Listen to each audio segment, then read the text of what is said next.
Nous allons voir aujourd'hui 3 organes qui permettent aux végétaux de survivre en hiver.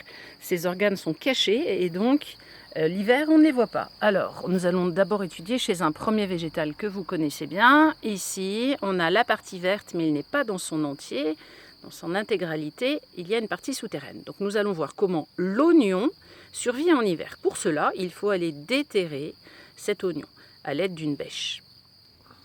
Voilà. Donc à l'aide de la bêche, je déterre mon oignon. Alors je pourrais ensuite facilement le remettre parce que la terre est humide. Voilà, donc là j'ai la plante oignon dans son intégralité, il manque la fleur, hein, mais j'ai les feuilles et j'ai une partie renflée à la base, une partie ronde un peu plus grosse qu'on appelle un bulbe. Donc chez l'oignon, l'organe qui lui permet de survivre en hiver, bien profondément caché dans le sol, ça s'appelle un bulbe. Alors là, ce bulbe va ensuite grossir au printemps, devenir beaucoup plus gros, et c'est quand il sera bien gros que nous le mangerons. La terre étant humide, je peux sans aucun souci remettre ce bulbe en terre de manière à ce qu'il se développe pour qu'il soit beaucoup plus gros quand on le déterrera vraiment pour le manger. Alors la deuxième plante qui n'était pas là cet hiver, qui ne se développait pas, c'était ce chardon des champs, qui pousse là au milieu de mes oignons. Donc il m'embête un petit peu d'ailleurs, je vais l'enlever. Mais quel est donc l'organe qui permet à ce chardon de se développer au printemps et donc de survivre en hiver? Donc je vais, à l'aide de ma bêche, venir... Alors on l'a vu un petit peu cet organe ici, regardez. Hop là, je l'enlève, je le pose, regardez. C'est déjà pas un bulbe. Regardez ici. L'organe du chardon semble être différent du bulbe. C'est quelque chose qui ressemble plus à une tige souterraine, on appelle ça un rhizome. Et donc ce rhizome avance dans le sol et permet de développer des chardons. Regardez, il y a un autre chardon ici, il y a de fortes chances que ce soit le même rhizome qui... Voilà, on retrouve notre rhizome au bout du chardon. C'est ce rhizome qui avance et qui développe des chardons. Donc si je vais un peu plus loin dans le sol, je vais encore trouver d'autres chardons plus loin.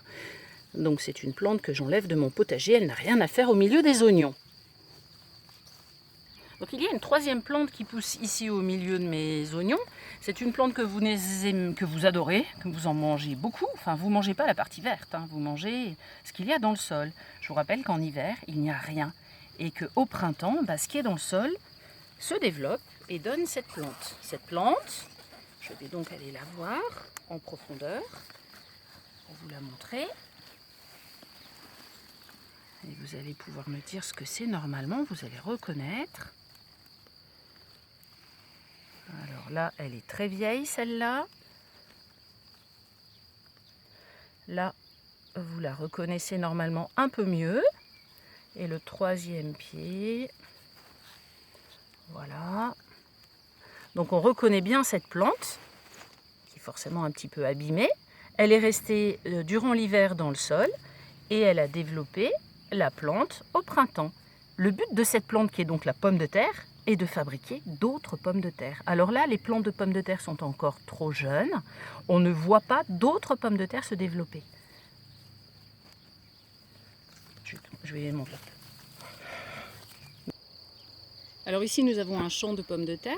Donc en hiver, je répète, il n'y avait rien. On peut mettre les pommes de terre dans le sol. Et regardez à mes pieds, il y a donc des pommes de terre. Donc je vais voir si là aussi, les pommes de terre se sont développées.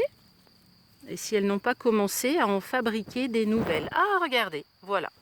Donc ça, c'est une toute petite pomme de terre qui a été fabriquée cette année. Et on ramassera les pommes de terre. Ah, il y en a une toute petite ici aussi. On ramassera donc les pommes de terre quand elles auront fabriqué suffisamment, regardez, de petites pommes de terre. Forcément, si on mange les pommes de terre comme ça, on n'aura pas beaucoup à manger. Donc il faut attendre qu'il y ait beaucoup de pommes de terre.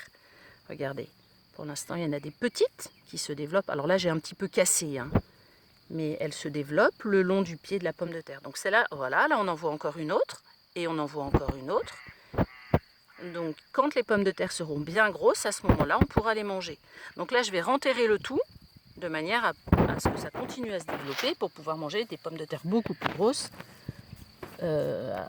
bientôt d'ailleurs, avant l'été.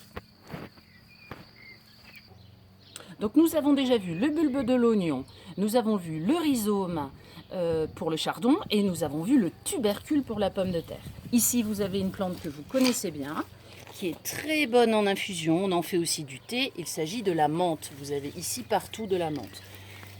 Voilà, si je déterre le pied de menthe, je trouve cet organe. Alors je ne vais pas vous dire son nom, ce sera à vous de le trouver. Regardez-le bien, à quoi ressemble-t-il parmi les 3 déjà cités? Il s'agit donc de la menthe. Je renterre. Et le dernier organe mystère que je vais vous demander de trouver, c'est celui-là. Donc c'est une plante qui en ce moment commence à faire des boutons dans lesquels il y aura une fleur. C'est une plante que vous connaissez bien, c'est la ciboulette. Si je déterre la ciboulette, je me retrouve à la base avec ça. Alors, est-ce un bulbe? Est-ce un tubercule? Ou est-ce un rhizome? Bonne chance à vous!